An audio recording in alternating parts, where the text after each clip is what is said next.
All right, good morning, Bruchim Abayim. Welcome, everyone. This is kind of a silly question because it's about a comedian, but I think there's something serious that does need to be spoken about. But it's very uncomfortable and unpopular. And so let's discuss this question here. So I assume this is an anonymous person. I'd rather not have to see that thing there. Do you agree with British Jewish comedian David Badiel's description of Israelis as not very Jewish anyway? No, I don't know who David Badiel is. Badiel kind of sounds like an Israeli name. I don't know. But I do know one Jewish comedian who passed away, I guess about a year or two ago, was Jackie Mason, who was actually an ordained rabbi but left the rabbinate. And he served as a congregational rabbi for some time. And, he had a very similar type of sentiment, although he was very pro-Israel. I remember he said the Israelis, they speak Hebrew like Puerto Ricans. And then he said that, you put, what did he say?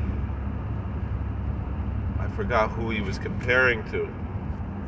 But he said, Jews, they generally don't know how to fight.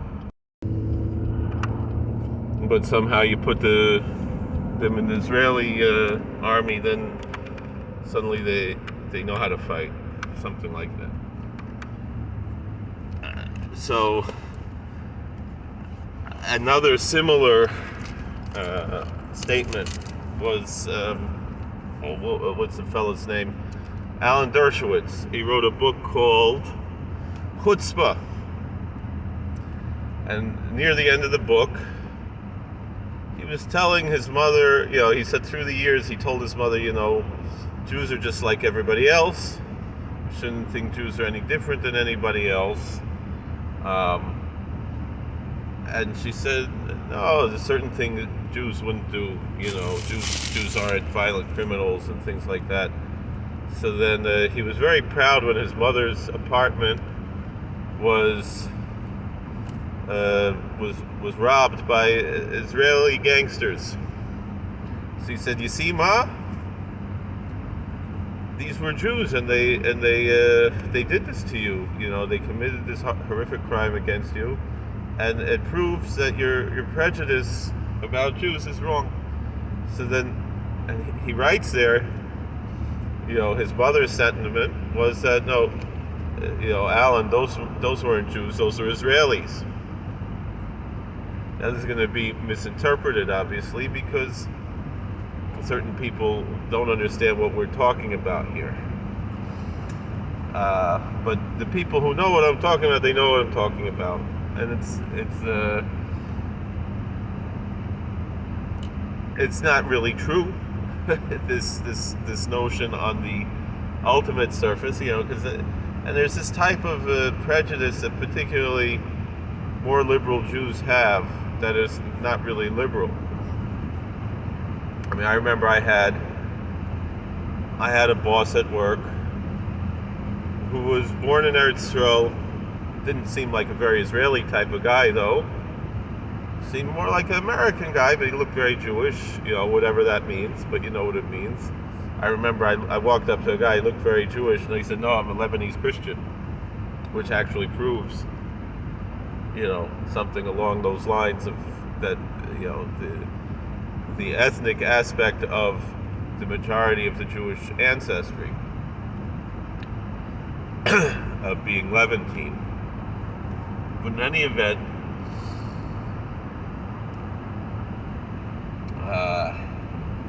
this guy, he looked like, an anti-Semitic caricature, and he was Lebanese Christian. So that was back, when I was, doing the college campus thing. Are you Jewish? Are you Jewish?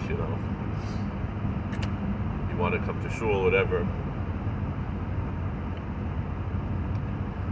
So, which I kind of don't really believe in anymore, because to me, a good convert is more Jewish than a heretic who happens to be quote-unquote born Jewish, whatever that means.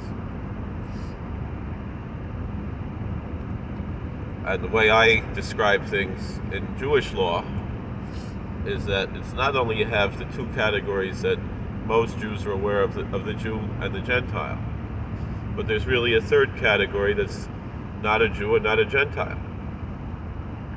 And that's the heretic. That's the apostate.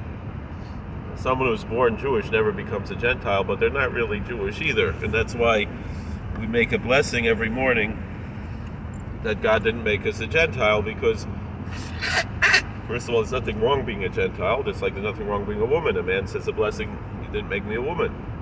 But why is it formed in the negative sense, according to our most of the Achronim explain? Because it was a machlokas. At some point there were different opinions of how this liturgy should be formulated. But why didn't you say, thank God for having made me a Jew, which is what the conservative changed it to?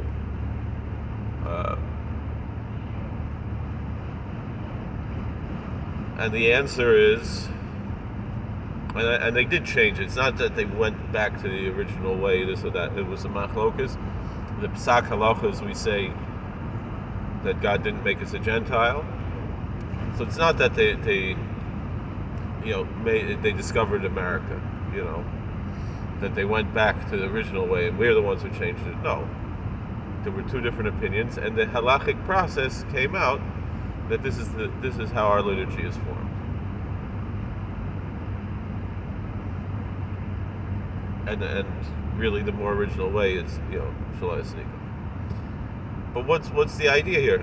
Again, there's nothing wrong to be a Gentile, but there's something very wrong to be a heretical ex-Jew. The question of what point does one cross that line, all right, that's up to debate. For the Zionists, it seems like you could be the most religious person, but if you don't agree with their Zionism, even you could say, as I say I'm pro-Israel because Israel is an American ally, and in this particular fight with Gaza, Israel, they're the good guys, to whatever extent that means. Just like Ukraine seemed to be the good guys in the fight with Russia. But that doesn't mean, just because Ukraine are the good guys in the fight with Russia, doesn't mean Ukraine is not horrifically corrupt. And the same thing with this case. But if you say it, especially, you get attacked. You can't have an opinion that's different than them. But the truth is, in Jewish law, it's actually much different. In Jewish law, a Jew who publicly desecrates the Sabbath, who doesn't have any observance of the Sabbath on any level, according to how some of the Achronim have discussed it, that's the point where you're not a part of the Klal Yisrael. Certainly an atheist, certainly someone who doesn't believe the Torah is of divine origin.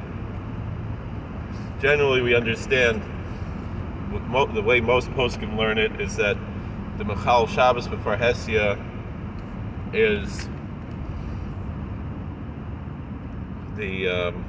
someone who, if they have no shame about their violation of the Sabbath. Meaning, if they drive to the synagogue but they park a block away because they're ashamed that they're driving, that would be, according to most of the poskim, would still be part of the Klal Yisrael. But the truth of the matter is, even just being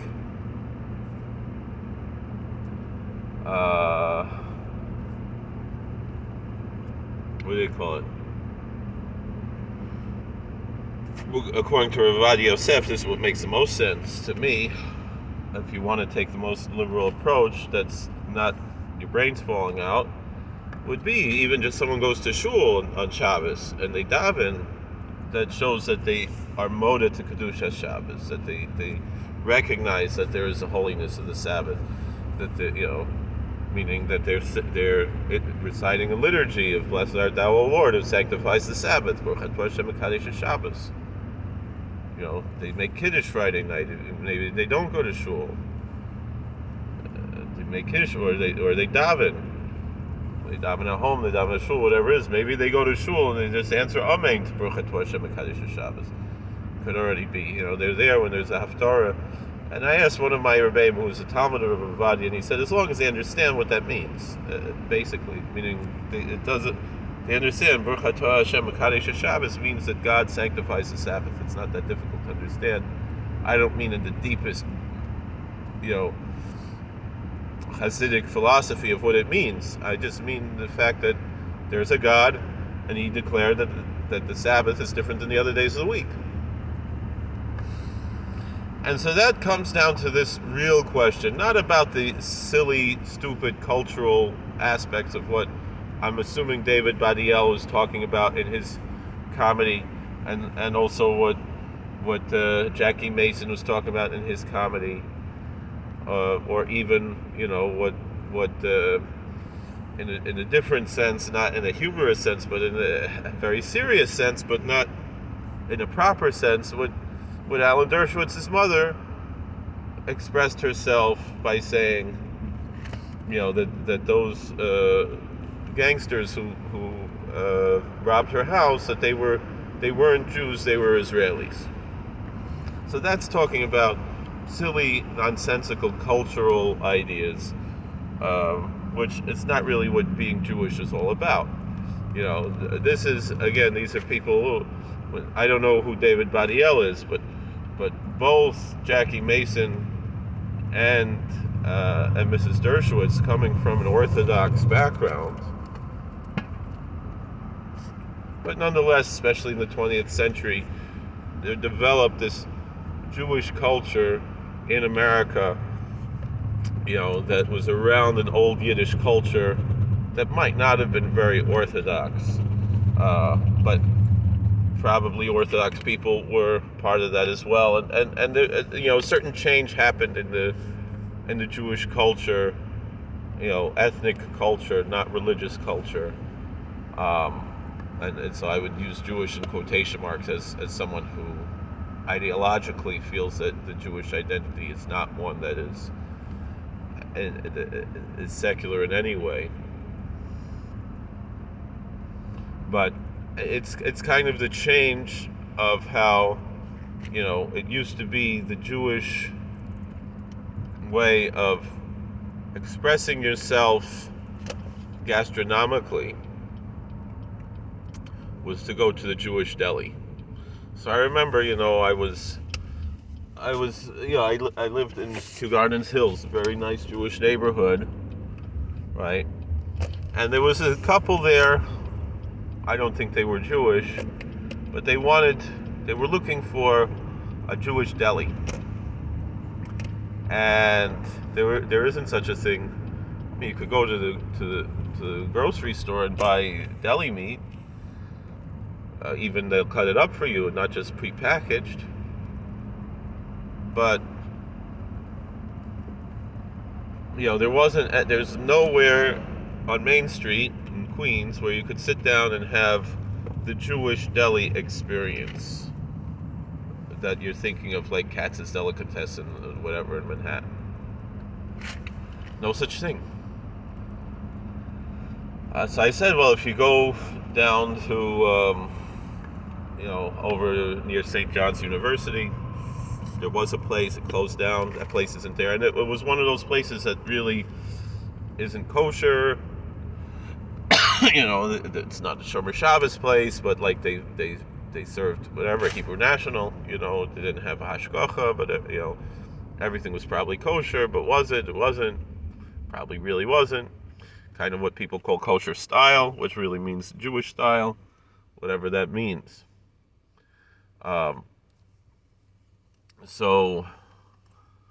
Which doesn't mean anything, but it means, it's a certain type of cuisine, and you didn't have that what do you have in Queens? Well, you could go to Dougie's, which is since closed. I don't know if Dougie's was still open at that time, where you could have the deli sandwiches, or the things that are more popular in the Orthodox world, which are just different types of chicken nuggets with different sauces on them, right? Especially the yeshiva boys, they like the fire poppers and the wings and this and that, and burgers, and pretty much American food. That's kosher, in the meat restaurant. But you have Chinese restaurant, which is probably the best Chinese restaurant I've been to, would be Annie's Kitchen, and then you have the other kosher Chinese restaurant, and you have plenty of pizza shops, and then what I remember, there was one article I read years ago. What replaced the Jewish deli was the Israeli restaurant. Where you get shawarma and falafel, which are really Arab foods. And the thing is, the Jewish deli foods are really Polish or Ukrainian or Hungarian foods. Russian foods, things like that. So, if you want to talk about what's like an actual Jewish food, I guess gefilte fish, definitely matzah. Those are,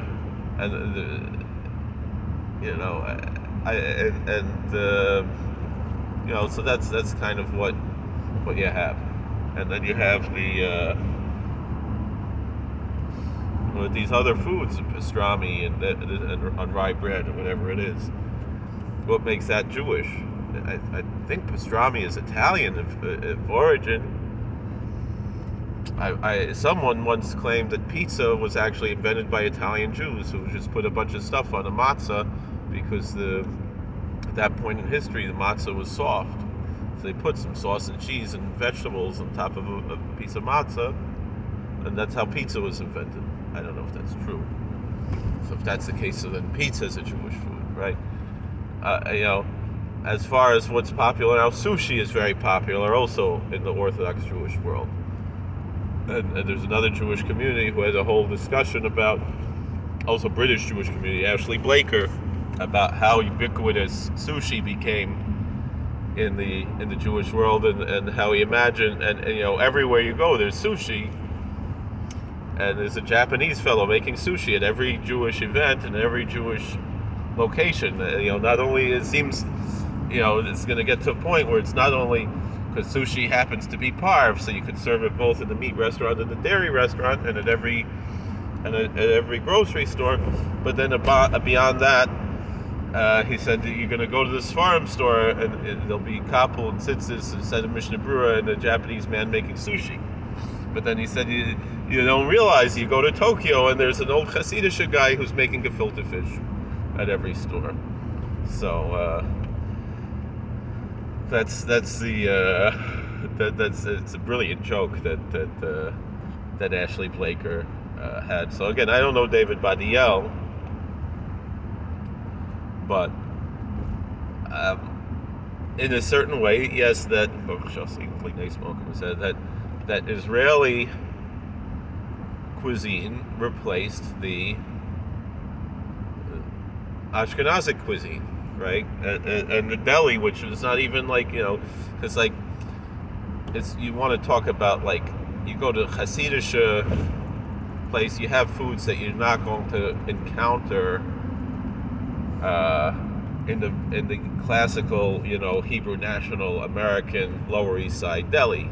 I don't think they serve galareta there, and I don't think but you have these certain foods. You have the herring, and you have the kugels, and in the Hasidic world, there's religious significance to these foods. Now, this question is not really about food, but I think that's emblematic and archetypical of this question that is here. That's that there was the replacement of the Lower East Side Jewish stereotype with the Israeli Jewish stereotype, and it's a different type of a culture, But the thing is that Lower East Side Jewish stereotype is not exactly how things came right out of Europe. It's something that developed specifically in America, just like the Israeli culture developed specifically in Israel. And I think the most important thing to bring out of this is it's not Israel that unites us as Jews. It's not food that unites us as Jews. It's not language that unites us as Jews. It's not even a type of clothing that unites us as Jews, even though there can be sanctity to food, to names and language and clothing styles, if one chooses to follow those ways for a sacred purpose. But what unites us as Jews, and that's why I don't go out of my way. I actually do go out of my way, when I speak here, to speak in what I hope is a clear English and an articulate English. And I try to, if I use any Jewish words, whether they be in Hebrew or Yiddish or Aramaic, or I guess Ladino, I don't really know Ladino. I don't use any Ladino words. But, that's just pointing out that Ladino and Yiddish, I remember when I went to the Jewish high school for the first time, switched over from public school, and I never met Sephardic Jews, really. And,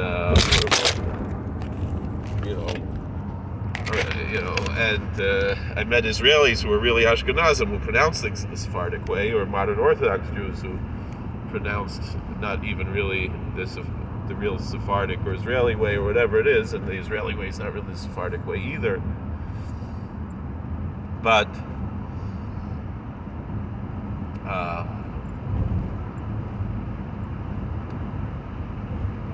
I went to school and they said, "Oh, most of the kids here are Sephardic."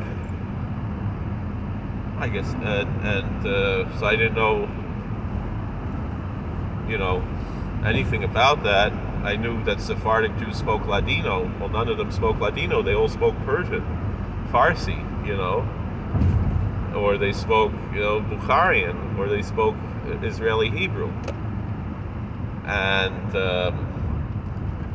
many speak Arabic. The Syrian Jews are very, they speak Arabic, and the Iraqi Jews even give their children Arabic names, and so the Syrian Jews tend to give their children English American names and call themselves, it's not Yosef, it's Joey, and so even though my Hebrew name is Yitzchak, but I was always Joey, and so that's why I'm still Joseph Kolakowski, and it's to make a point that what makes us Jews is not necessarily that language. And again, I dress most of the time in Haredi garb, but not always. I keep my hair cut in a Haredi fashion. But the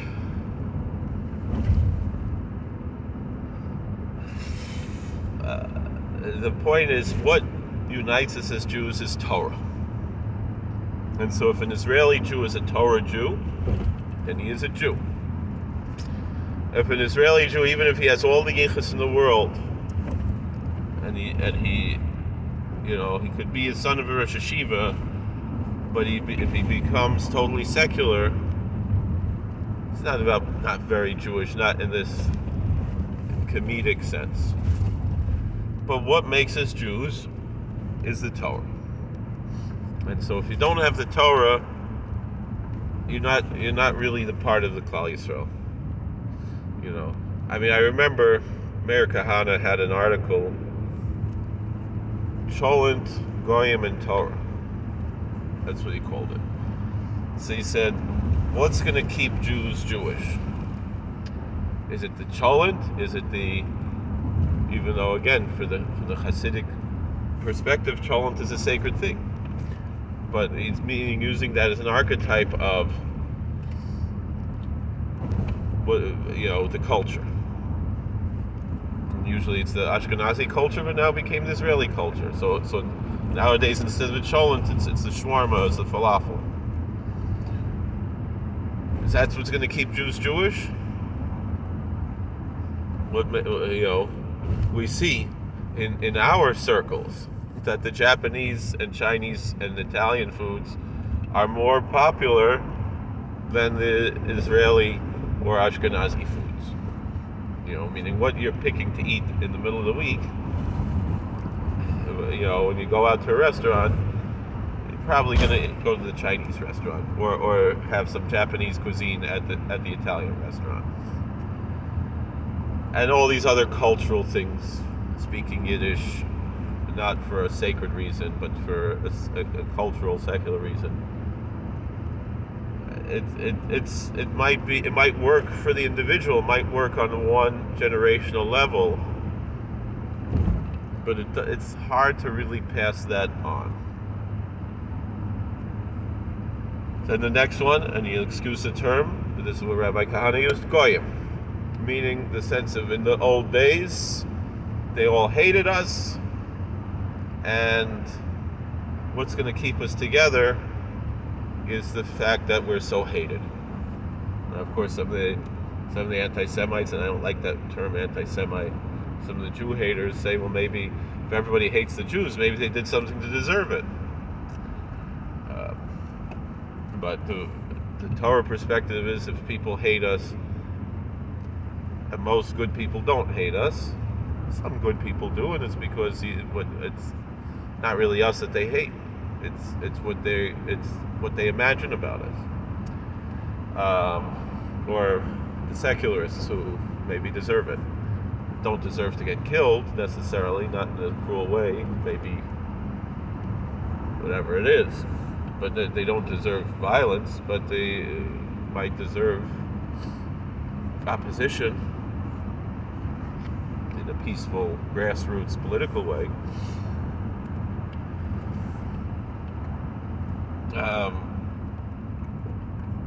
But they don't deserve what happened in Gaza.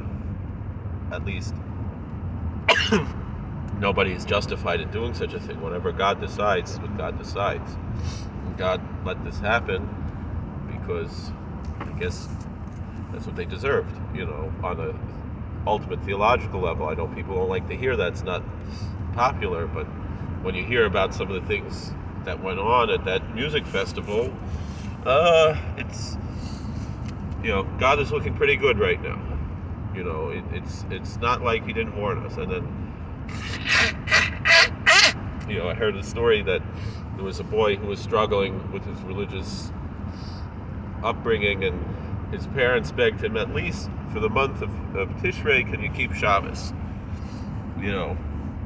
So he did so, and then when that Shabbos was over, he got all the text messages from his friends who were at that concert asking him to come join them. Be B'chal Shabbos. Not that you could go to certain things on Shabbos if you stay nearby and you walk. That's not the end of the world. I do that. You don't have to handle money. There's ways to keep Shabbos and to go enjoy something that takes place on Shabbos. It's not really so out of the. It might not be very Shabbostic, but certain people struggle with different things and what you need for mental health and whatever. But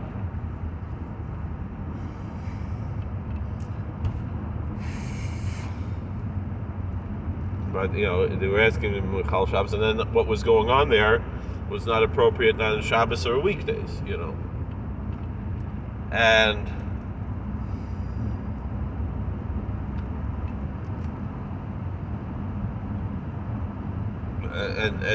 he got all these texts after Shabbos from all of his friends who are dead now, and he's alive because he kept Shabbos. Story I heard. And there are a lot of other stories, but you're not allowed to talk about these things because people get offended very easily. I don't know if this video might get taken down from YouTube because I'm just saying the truth. But if someone believes that so now maybe we're getting back to that point where you have that feeling, but the truth is it's not true. We have a lot of good friends in the world, and we have, even in the Muslim world we have friends, certainly in the Christian world we have friends, in the secular world we have friends, we have lots and lots of friends in the world. So this whole idea that what's going to keep us together is being different than other people is dead wrong. And Meir Kahane said that. The one story I always like to share over is about the Blushever Rebbe. How did he survive the Holocaust? Well, every morning he'd say hello to his neighbor. And when he was in the line and they were deciding who lives and who dies, that was that neighbor. Years later, and he said, "Herr Rabbiner, you don't belong here." And he survived. He was with his age and whatever else, and his health, he probably would have been sent right to the death camp, but because he was friendly with his neighbor, he and I don't think they ever hung out together, but they would always say hello with a nice smile, and that was enough to save his life years later. And so we do have to be good neighbors. We have to be a light unto the nations, and that's what we're supposed to be, a good example to people.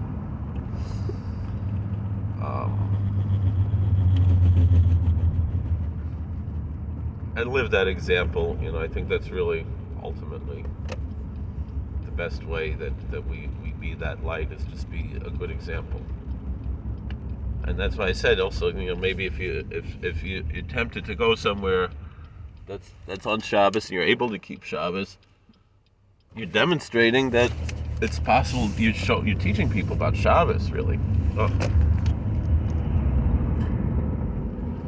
So sorry about that. So I'm not sure where I was up to because I kept talking. But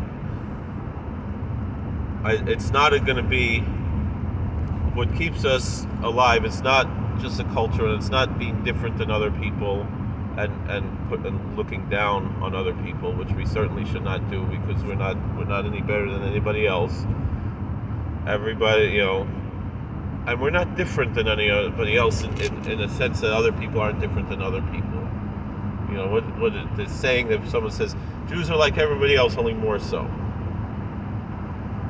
We're part of a team in this world that God created. God made a diverse world, but what key and for a purpose. It says that God gave out religions to the whole world.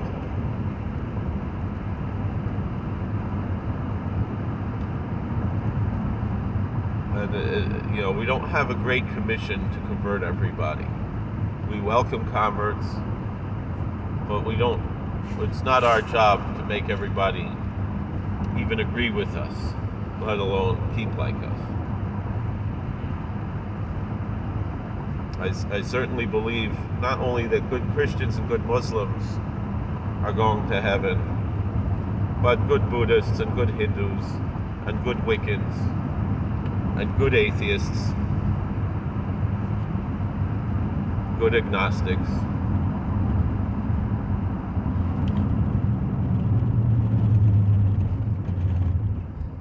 It's just how it is. What kind of heaven? I don't know. Maybe it's something different. We do have different discussions like that. But they're not going to hell just because they have a different religion. And I don't believe in the idea of no religion at all. Everybody has a religion. Atheism is a religion. Agnosticism is a religion.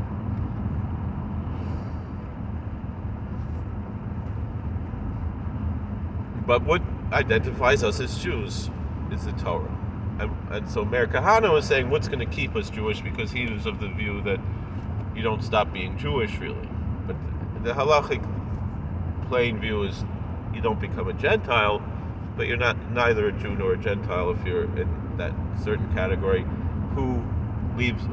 What point is that category? Where do you cross the line?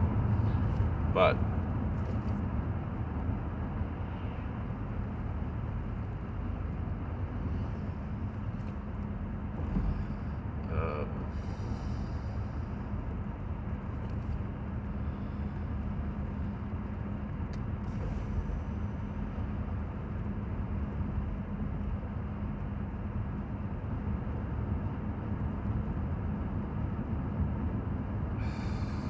So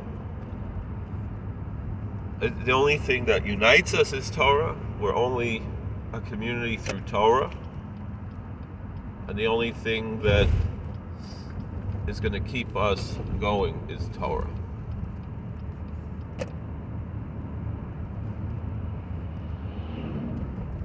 And God. And a big part of that is Shabbos. Sabbath. And so, if it's an Israeli person who is even Masorati and certainly Dati and certainly Haredi, they are very Jewish. If it's an Israeli who bows down to a statue of Buddha, no disrespect to Buddha, no disrespect to Buddhists, but I don't think those kids at that concert knew the finer points of the difference between Theravada Buddhism and Mahayana Buddhism and the Noble Truths and the Eightfold Path and all those things. They were just making a statement that they hate Judaism, that they, that's what that really was. And then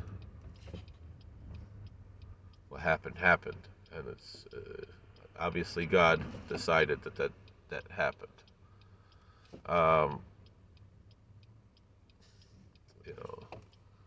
So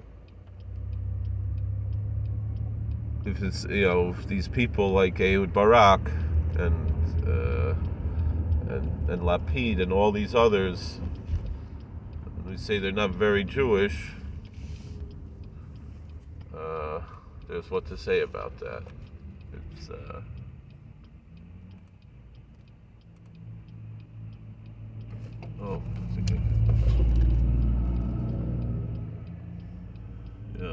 so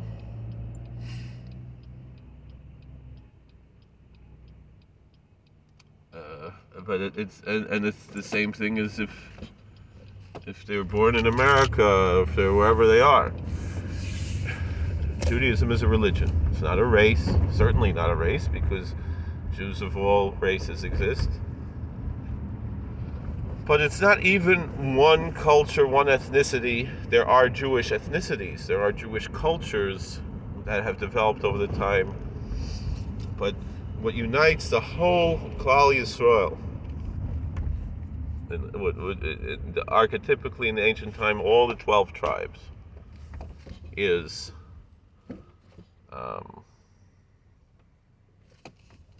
enough room? I can't get through this guy. If he would just a little bit over. What unites us is one thing, and that's the Torah. That's God's covenant with us and living that covenantal life with God. And it's not Israel, certainly not the state of Israel. It's not even Eretz Yisrael that unites us. Yes, part of Torah is a religious devotion to Eretz Yisrael, but I think Rabbi Elchanan Wasserman explained it very beautifully. Torah is like air, and Eretz Yisrael is like food. He said you can survive without food for a few days, but you can't survive even a few seconds without air, without oxygen.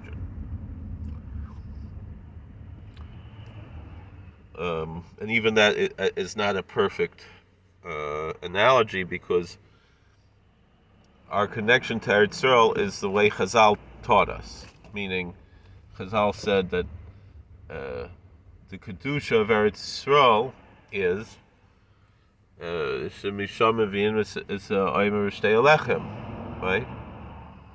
Is the halachic aspects, nothing political or even spooky type of spiritual, but just very simple, plain and cut. Not to say that there wasn't anything political, and historically, although it's not the same type of politics we have today, for sure. So, and to say even the spooky spiritual stuff, all right, it's there. It's definitely there. But that's not what it's about. What it's about is the laws of Eretz Yisrael, which are being violated. All right, you have a few religious people who keep the laws of the holiness of the land, and nobody else is doing that. And so having this invasion of the Holy Land is a desecration. And that's why the Torah says, Oz tirtzu shapseiseha. The land needs its rest. People have been raping the Holy Land, working it during the sabbatical, not keeping the laws of the tithes and the heave offerings and everything else. And it's going to come a time, you can mark my word, this isn't me talking, this is the Chesed Lavram, Rabbi Avram Azulai, the Chida's grandfather, says that when Mashiach comes, only going to be a small amount of Jews in Eretz Yisrael. There will be another exile. The Jews who are in Israel now are not going to stay there forever.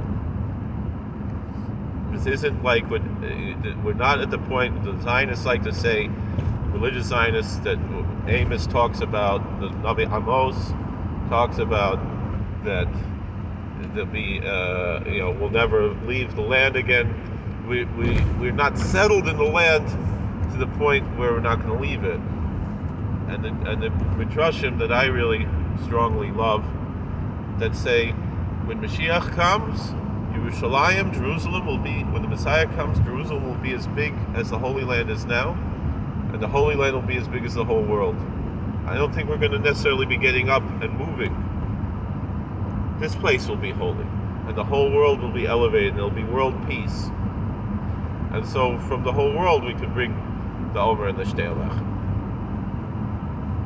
There's nothing to prevent that halachically, such an expanse.